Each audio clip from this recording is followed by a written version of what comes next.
सुप्रभात विद्यार्थियों, आज हम कक्षा 9वीं की पाठ्य पुस्तक नव भारती में संकलित कविता प्राकृतिक सौंदर्य पढ़ेंगे। इसके लेखक राम नरेश त्रिपाठी जी हैं। सबसे पहले हम राम नरेश त्रिपाठी जी का जीवन परिचय पढ़ेंगे। जन्म: राम नरेश त्रिपाठी जी का जन्म 4 मार्च 1888 में उत्तर प्रदेश के जिला जौनपुर में हुआ।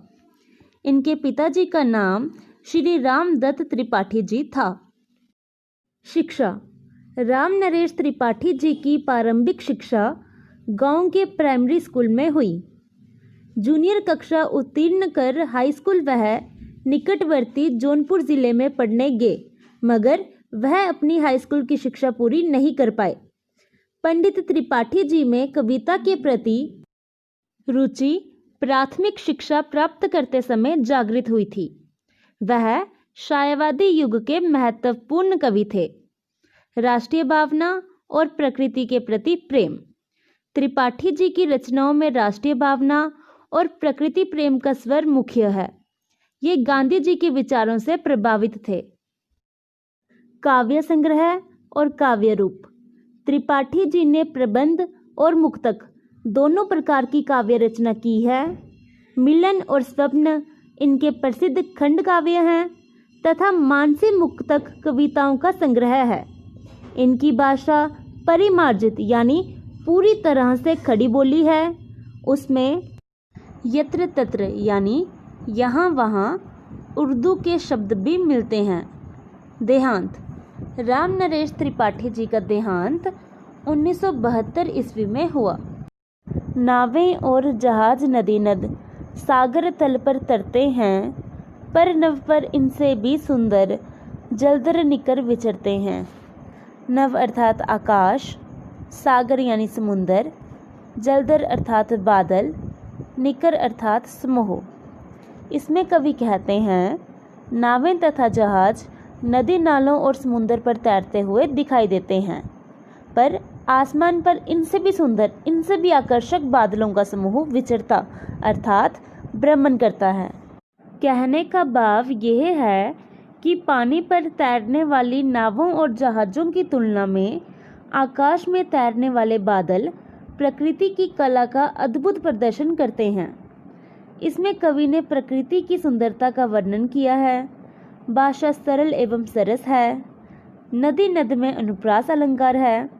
सागर तल, जलधर निकर जैसे सुंदर समासिक शब्दों का प्रयोग हुआ है। इंद्रधनुष जो स्वर्ग सेतु सा वृक्षों के शिखरों पर है, जो धरती से नभ तक रचता अद्भुत मार्ग मनोहर है। सेतु यानी पुल, सा यानी समान, शिखरों अर्थात चोटियों, अद्भुत अर्थात अनोखा, मार्ग यानी रास्ता। इसमें कवि कहते हैं, इंद्रधनुष जो स्वर्ग के पुल के समान वृक्षों की चोटियों पर दिखाई देता है, यह पुल धरती से लेकर आकाश तक पहुंचने के लिए एक सुंदर रास्ते का निर्माण करता है। इसमें कवि ने इंद्रधनुष की शोभा का वर्णन किया है। कवि कहता है कि इंद्रधनुष स्वर्ग से मिलाने वाला धरती और आकाश के बीच में पुल का काम करता है।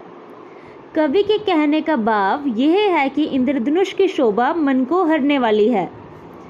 कवि ने प्रकृति की सुंदरता का वर्णन किया है। भाषा सरल एवं सरस है।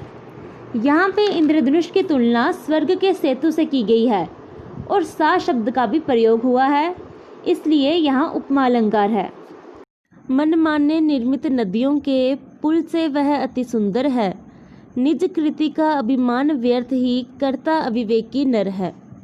निर्मित अर्थात बना हुआ, निज अर्थात अपना, कृति यानी रचना, व्यर्थ अर्थात बेकार, अविवेकी होता है जिसमें विवेक अर्थात भले बुरे की पहचान न हो।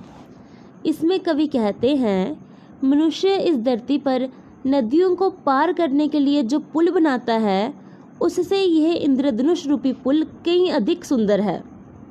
इसलिए कवि कहते हैं कि मनुष्य अज्ञानता के कारण व्यर्थ ही अपनी बनाई हुई वस्तुओं पर अभिमान करता है। यह अभिमान मनुष्य के अविवेक को प्रदर्शित करता है। कवि के कहने का भाव ये है कि मानव की रचनाएं सौंदर्य की दृष्टि से प्रकृति द्वारा बनाई गई वस्तुओं के आगे तुच्छ हैं। इसमें कवि ने प्रकृति की सुंदरता का वर्णन किया है। निर्मित नदियों में न वर्ण की आवृत्ति से अनुप्रास अलंकार है। भाषा सरल एवं सरस है।